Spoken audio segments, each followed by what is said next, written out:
Hello, everybody. Welcome back to another edition of Prime Sports World. I'm, of course, your host, David On Point. Right there is Mr. Israel Rivera.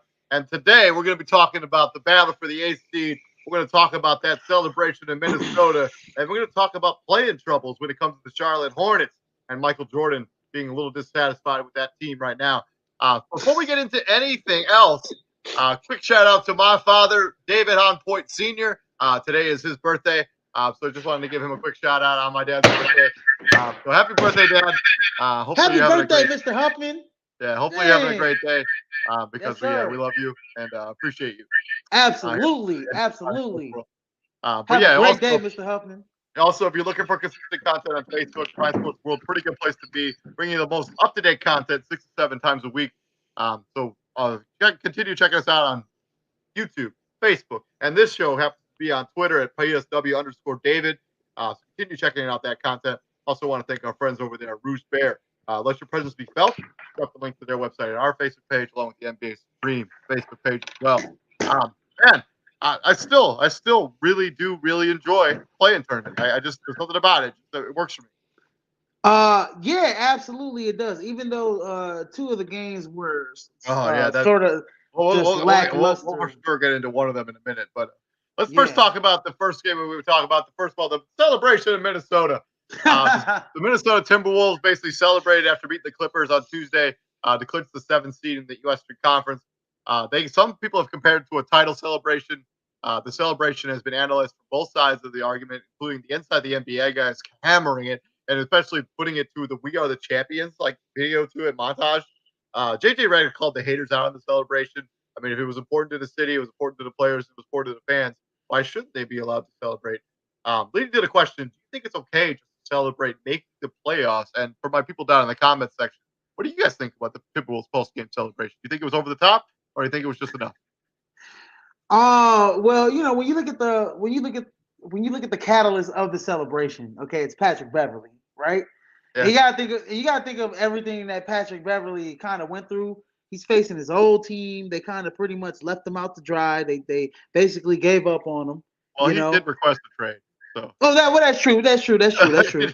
That's true. That's true. But and then I don't understand. And to that point, he always has a chip on his shoulder. So him beating his old team really, kind of I think amped him up. And then him getting that steal at the end, like really did it. I mean, we all know Patrick Beverly. He's like pretty much the heart and soul of this Minnesota Timberwolves team. But I also think there's a little bit of elation that they're the seventh seed, right? I Because mean, they don't have you to get to play the enjoy Suns.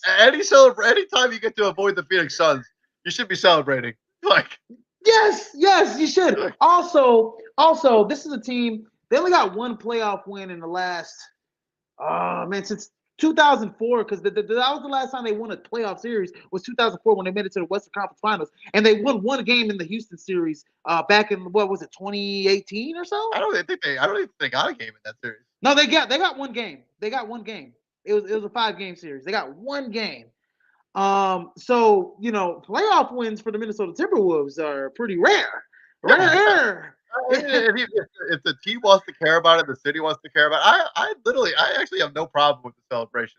Like No. if they want to have this mean something to them, that the fact they made the playoffs is a step for everybody involved in this team and this roster, I'm okay with it. I mean, I understand why people thought it was way over the top. Like, I get it. But do I think that, in some cities they don't have banners in their attics that they can rely on. Like, hey, we won a championship. Like, no, they have. This is kind of all they got right now. Yeah. No, absolutely. And like I said, I mean, in the last 18 years, they've only won one playoff series, and this is their second win since 2004 in the playoffs, technically. So yeah, they got a lot to celebrate. That city has a lot to celebrate about. And I mean, albeit they're a 17, they're okay and talented. They got some They're talent. a I mean, sneaky they're seven a seed. I mean, sneaky talented team. Yeah. you look at how they match up well with Memphis. We're going to be doing a whole playoff preview tomorrow where we talk about Yeah. everything going on with the playoffs. But like when you look at their matchup with Memphis, I mean, I think they actually kind of have they match up favorably well with Memphis. I mean, you got They do. Karl Towns. I'm not really sure who's guarding them on the Memphis Grizzlies. I mean, you got the Steven Adams, I maybe. mean, you got the guard, Anthony Edwards, D'Angelo Russell. They got some firepower off their bench, and Malik Beasley. Like this is a team that actually can make some noise in the playoffs. And not to mention, and not to mention Patrick Beverly. They don't have to play the freaking Phoenix Suns, which they would get swept by. They would get swept by easily. It wouldn't be no contest. I mean, we'll preview it tomorrow, but yeah, they got a shot in the next series, and I think they knew that. I think the fans knew that too, and I think they knew that was a must-win game. And the fact that they came back because they were down like 10+ points in the second half, and in the fourth quarter. Karl-Anthony Towns has probably one of his worst games of the season. Still win. He fouled out with like 8 minutes left in the fourth quarter. He fouled out in the third quarter. Was it the third quarter? Yeah, he fouled out with like 3 minutes left in the third quarter. Like it wasn't even in the fifth, like the fourth quarter. Like it was in the third quarter when he fouled out of that game.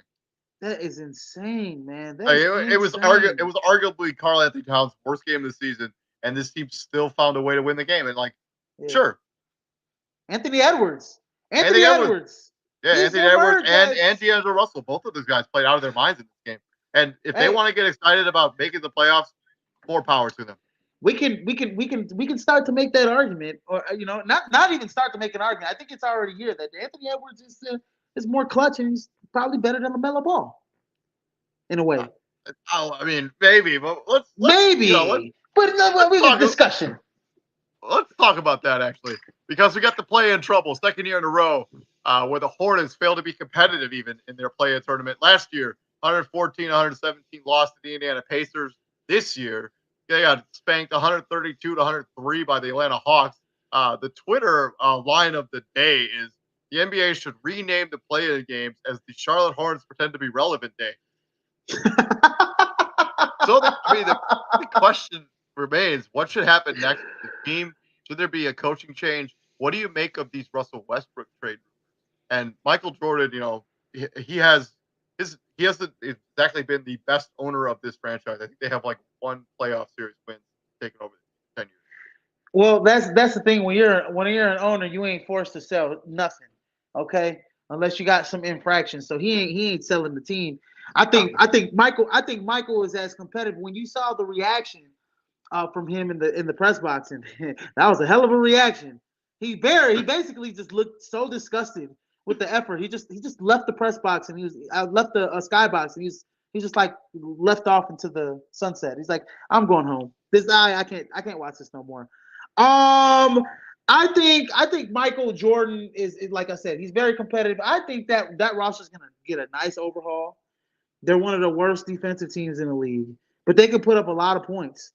I think everybody needs to go except for LaMelo Ball and Miles Bridges. I think if you could trade PJ Washington, if you could, I don't know if Terry Rozier, I don't know what kind of deal he's on. I don't know.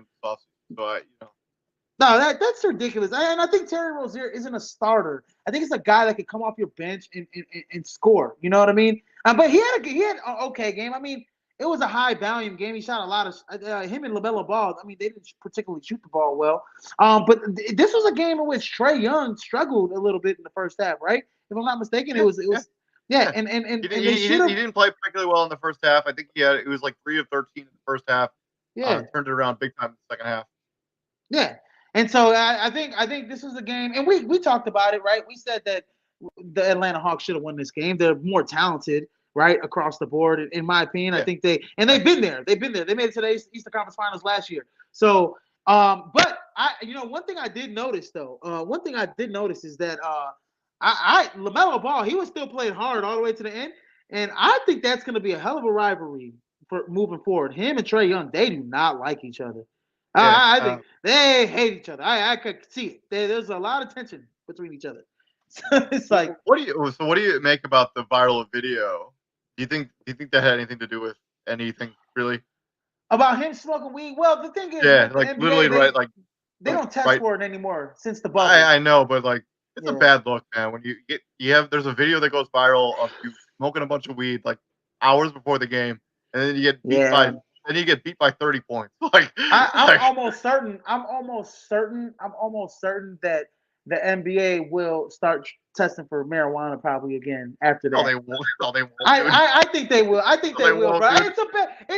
It's like everybody's talking about it, David. And it's like it looks bad. It's like, oh, this you're a professional athlete and you smoking weed. And I don't have a problem with it, but everybody else. I don't have a problem with it. It's not the ideal look you want if you're a franchise. This guy's going to be your franchise player. Like especially when you lose by 30 points. Like you want no, and it's also not ideal when Miles Bridges gets thrown out of the game. He hits some 16-year-old girl with his mouthpiece. Like, oh my goodness, that. Well, he took accountability after the game. Yeah, he did. He reached out. He's like, yeah, I'm going to find this girl and apologize to her. So he took the high route when it comes to it. But yeah, it's not a good look at all. It wasn't a good look anyways. Well, I mean, the fan was heckling him, sticking up his middle finger or waving by. That was no need to even throw a mouthpiece at that fan. Just go. Well, I think there was a projection there because you stink the game up, you don't play well, you're not competitive, and then you're just like, well, I'm just gonna take this out on this random fan and end up being a little girl. He smacked her right in the head. She was so confused. She was like, "Oh my god!" And in terms of a coaching change, absolutely, they're gonna have a coaching change. They need a more defensive minded. So. You don't think they're gonna get a coaching change? No, man. I think that 2 years ago they won 23 games. Last season they won 33 games. This season they won 43 games. I mean, they're in an upward trajectory. But maybe you don't think James Borrego is the guy to take you over the top. That could be a conversation to be had. But there's not exactly who are you gonna get? Who are you think a defensive-minded coach that can come in here? What are you gonna get? You're gonna dust off Stan Van Gundy again? No. I certainly hope not. No. Even though I would. They're gonna go get the career ender. They're gonna go get the career ender. Tom Thibodeau. They're gonna get Tom Thibodeau. Yeah, try man. Tom Thibodeau will be so frustrated with LaMelo Ball on defense.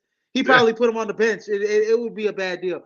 James Borrego is I don't know if NBA fans remember Vinny Del Negro when he was the coach of the Bulls. Kind of reminds me of that, when they're kind of that tweener playoff team. The Bulls, you can make this. Vinny Del Negro was also that guy before Doc Rivers got there.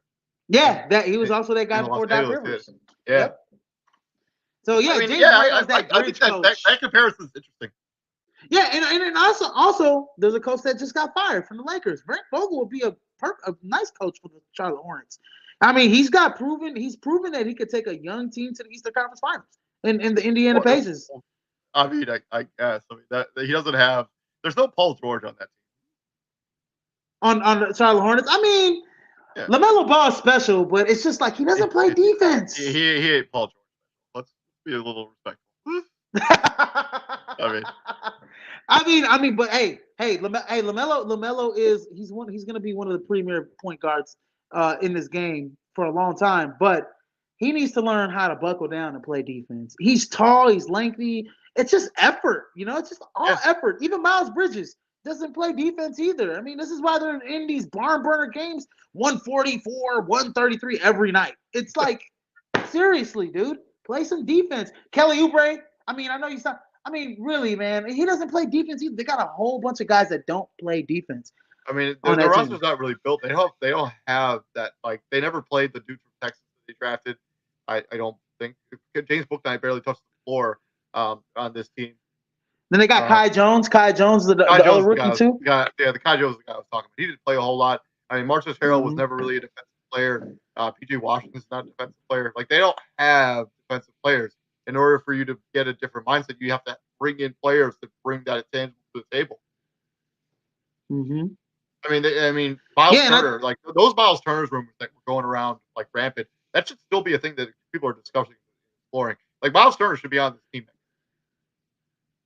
Yeah, and he fit perfectly on this team. He gives him a shot blocking presence. He can shoot the ball. He can shoot a free. He stretch the floor. As for the Russell Westbrook trade rumor, I think it would be bananas trade for him. I don't understand his fit on this roster. I don't really understand what he would do on this team. It just doesn't make a whole lot of sense at all. That Russell Westbrook rumor is just stupid. I mean, for the Charlotte Hornets, I actually think that the Russell Westbrook rumors to Indiana is a little bit of a better rumor. in my agree with you. opinion, 100%. because you already got Tyrese Halliburton. You had Russell Westbrook, just unload Buddy Hield and maybe some draft picks, and you unload Malcolm Brogdon. You know what I mean? And I mean that's a perfect fit in my opinion for the Lakers. Those two guys at least, and then Russell Westbrook goes to the Indiana Pacers on, where he can play with Tyrese Halliburton in the same backcourt. But I don't. He doesn't fit on the Charlotte Hornets team, not at all. Yeah, it doesn't make a whole lot of sense. Yeah. Unless you're gonna like let Miles Bridges walk, that would be. I think that would be insane. Yeah, Not to mention, Russell Westbrook's not a force spacer. Like you're gonna take the ball out of LaMelo's hand and put it in Russell Westbrook's hand, who's proved this season that he literally cannot lead a team if they expect him to be the number one offensive scoring option. He's wildly inefficient. He's wildly erratic. He turns the ball over way too much. I'd rather roll with LaMelo Ball and just roll this back next season. I don't think they will. I think the Gordon Hayward trade for Gordon Hayward as an expiring deal makes a lot of sense. Kelly Oubre, Mason Plumlee, who's look to move. He can move Montrezl Harrell as well. Yeah. This team has options in the offseason. They have two players that are really good on their team. It's all just about making the rest of the pieces make sense and adding a little bit of tenacity to the roster. Yeah. Get some 3-and-D guys. I think if you get some 3-and-D guys against Miles Bridges and LaMelo Ball, I think this team would be a lot better than what they were this year. They just have a bunch of guys that just want to just only score and don't want to put the effort in on the other end. So totally agree with you 100%. Let's talk about the battle for the 8th seed. We got the Cleveland Cavaliers hosting the Atlanta Hawks. Both these games are happening tomorrow. The winner is the 8th seed in the Eastern Conference. The loser starts their offseason. Cavaliers 44-38. The Hawks 43-39. Let's start in the Eastern Conference. How do you see this game shaking out? And who do you think will eventually be the 8th seed in this conference? The Cleveland Cavaliers. I'm not going to say it's not even close. I think if they get Jared Allen back for this game, which I don't know what his status is right now because I don't have anything in front of me, and they're not getting John. What's his name? John Collins back. The Hawks. They're not getting John Collins back tomorrow. So that's going to be somewhat of a boost if Cleveland could get Jared Allen back because they sure as hell missed him against Brooklyn. Jared Allen is currently questionable with a finger injury. So he's been upgraded to questionable. So there is potential that he could play. I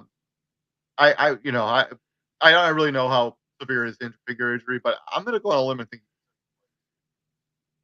Yeah, and if he does play, give me the Cleveland Cavaliers to win. They're just bigger. They play better defense. They got guys that can put bodies on Trae Young. They're gonna out rebound the Atlanta Hawks. Evan Mobley's gonna be an issue. Kevin Love coming off the bench. I mean, Lauri Markkanen. I mean, the list goes on and on. The Cleveland Cavaliers are a young, talented team with a mixture of some veterans. And I think they get it done against Atlanta. They get it done against Atlanta. I tend to agree with you, but I do think Trae Young just all of a sudden gets super he just starts torching from the 3-point line. I see a good scenario where they win this game and they move on into probably swept by the Miami Heat. Actually, no, they could give the Heat a little bit of trouble. They can get the Heat some trouble. Yeah. I mean, the Hawks. I mean, they do have some bigs that could run. Actually, I'm gonna change my pick. I'm actually gonna take Atlanta to win. I think Trae Young is going to get hot. I think he'll find a way to do enough offensively. And they have Okongwu. They have, Clint Capella who, get down there and body some of those big post guys that the Cleveland Cavaliers can roll out. And it's really up to, Darius Garland can be better than Trae Young for one night. Do I believe that's to be the case? I don't think so. I think Trae Young is going to be better than him, at least in this one game. I'll take the Hawks. But I do think it's going to be close. It's gonna be a close game. I mean, they're also gonna throw a little bit of Isaac Okoro on them too. They got some bodies on the wings that can throw. The Hawks too. I mean, they have DeAndre Hunter, who I believe is healthy at this point of the season. Who knows with him at this point in his career? They could. Trae. I don't even think those two guards will guard each other. Yeah, no, I totally agree. But I think you're right. If Trae Young is hot, that team feeds off of his energy. So Trae Young gets 2-3 buckets in a row. Now you got the other guys starting to hit shots, and it's just a free fall. To rally around doing things like this on the opposing team's floor. He seems to rise up in those visiting locations where the fans are booing him, they don't like him, and Trae Young seems to feast Yeah. I just, in all honesty, I just think Cleveland's the tougher team too. I think they're gonna beat up Atlanta. They're gonna be real physical with Atlanta, and I think it's just gonna kind of throw Trae Young and Trae Young definitely off. It's gonna throw a lot of those guys off. That really, honestly, they don't like getting punched in the face. They don't like getting pushed around. That Atlanta team, if once you show that you tougher than them, they kind of run away with the tail between their legs. We've seen it Yeah, I all agree. year. I mean, we've seen it all year. I mean, this team was in the West in the Eastern Conference Finals a year ago, and now they're barely a playoff team. They're above 500, but not exactly much higher than that. Bogdan Bogdanovic is day to day, so I don't know what his status is this game. And John Collins is probably not going to come back. And if he did come He's back, for it would sure. just He's throw. for sure not to play. So Yeah, and if he did, even in the next, if they got into the next playoffs, he's missed the last 16 games. I think, in my opinion, right? He's missed the last 16 games, something like that, around that number. So it's kind of hard to throw him into rotation right now, in a way. yeah, I agree. I mean, the Brooklyn Nets are going to have the same problem with Ben Simmons, but that's a conversation for tomorrow. Yeah, On the Western Conference side of this, we got the Clippers hosting. Oh shit, the Clippers. The Pelicans. I'll fix that. We got the winner as the AC in the Western Conference. The loser starts their offseason. Clippers 42-40. The Pelicans are 36-46, 10 games under 500. How do you see this shaking up? Oh man, oh man, oh man. If CJ McCollum and Brandon Ingram play like they did against the Spurs, it's gonna be a game for the Clippers, man. I think the Clippers win, though. I think Paul George is special in this game. I think he asserts his dominance. I think Reggie Jackson plays special. Hey, I mentioned Jose Alvarado. He gave them a spark off the bench for New Orleans. Yeah, I mean, the kid's undrafted. I mean, and they signed him to what, a 4-year, $7 million, Fully guaranteed contract. fully guaranteed contract. That's how good that kid. That's how good he's been. That's how good he's been, yeah. And he tries that move every time. I tell you, David, he goes to hide in the corner, and then it's like I think the NBA is going to outlaw that. But anyways, whatever. No, they're not. His teammates kind of hide him. But anyways, I got the Clippers winning this. I think Paul George is going to assert his dominance. He's going to be the best player on the floor. He's gonna make Brandon Ingram work defensively against him, and offensively against him, because Paul George is a hell of a two-way player. Probably one of the best two-way players in the league. And you can make an argument he's the best two-way player in the league, maybe next to Kawhi Leonard, his teammate that's not playing. And so I got the Clippers winning. I think they know they had an opportunity to get the 7th seed in Minnesota, and they let it slip away. And I think they're not. I think this is a resilient bunch. They've been resilient all year. I mean, they've been knocked down and they've gotten back up, and they played literally all season without Paul George and Kawhi Leonard, pretty much. Yeah, Kawhi Leonard has not played this season. Paul George missed over 40 games this year.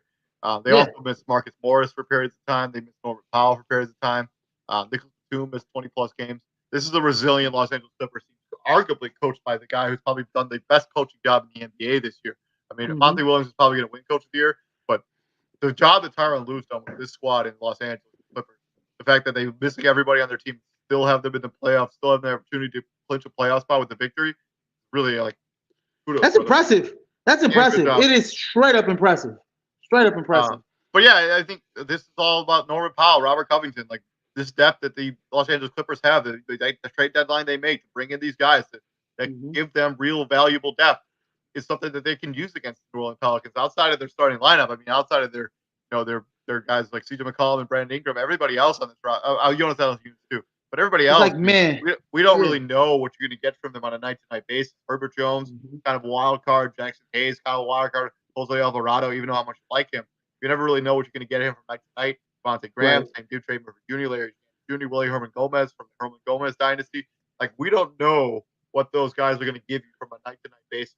And when I look at the Clippers roster, there are more players on that team that I trust crunch time moments than I do on this Pelicans team. Yeah, no, I totally agree. And then also when you look at their stars and you match their not match stars, but like you look at the top two, you look at the players.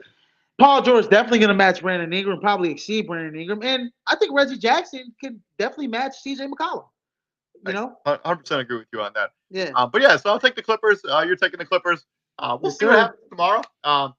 Yeah, so that's been our crossover battle for the 8th seed show. We talked about the Hornets' struggles in the plan. We talked about the Minnesota Timberwolves celebration, and we made some picks for the 8th seed. Tomorrow is going to be our full playoff preview show. So you don't want to miss that content. We're going to be talking about every single matchup. We're going to talk about who we think is going to end up coming out of the West, coming out of the East, and who is going to be going for a championship. I've been David Huffman. Right there is the CEO of Prime Sports World, Israel Rivera. Mr. Rivera, what we do here at the Prime, my friend? We bring the heat, ladies and gentlemen. Bringing the heat every night. Yes, sir. And we also wish my father a very happy birthday. So you guys all have a good night, and we will see you guys tomorrow afternoon. We're going to start that show at noon Central Time. Keep an eye out for that content. I'm David Huffman. Right there is Israel Rivera. See you guys later. See you guys later. Happy birthday, Mr. Huffman.